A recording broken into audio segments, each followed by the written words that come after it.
আসসালামু আলাইকুম এভরিওয়ান। আশা করছি আপনারা সবাই ভালো আছেন। আজকে আমি তৈরি করে দেখাবো ডাবের পানি এবং ড্রাগন ফল দিয়ে খুবই মজাদার একটা পুডিং। এই পুডিংটার আপনারা নাম দিতে পারেন ফ্রুট পুডিং, আবার চাইলে কোকোনাট অ্যান্ড ড্রাগন পুডিংও বলতে পারেন। এই জন্য আমি প্রথমেই 4 কাপ ডাবের পানি নিয়ে নিয়েছি। তার সাথে 3 টেবিল চামচ চিনি ব্যবহার করছি। আপনারা আপনাদের পরিমাণ মতো ব্যবহার করতে পারেন। তার সাথে এই আগার আগার পাউডারটা আমি ব্যবহার করছি 3 টেবিল চামচ পরিমাণ। এবার মিশ্রণটাকে ভালো করে মিক্স করে নিব। মিক্স করা হয়ে গেলে একটা ছাঁকনি দিয়ে ভালো করে ছেঁকে নিব।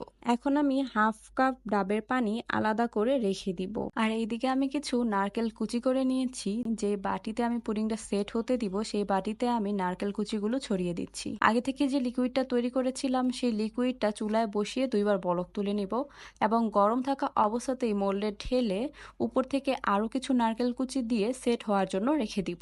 আর এইদিকে আমি কিছু ড্রাগন কুচি করে নিয়েছি। এগুলো সেট হয়ে যাওয়া ডাবের পুডিং এর উপর ভালোভাবে বিছিয়ে দিব। আমি আগে থেকে যে হাফ কাপ লিকুইড আলাদা করে রেখেছিলাম সেটা চুলায় বসিয়ে 2বার বলক তুলে নিব। গরম থাকা অবস্থাতেই মোল্ডে ঢেলে সেট হওয়ার জন্য রেখে দিব। সেট হয়ে গেলে ফ্রিজে রেখে ঠান্ডা করে নিব। তারপর ঠান্ডা ঠান্ডা সার্ভ করে নিব। মোল্ড আউট করে এক স্লাইস কেটে দেখাচ্ছি আপনাদেরকে।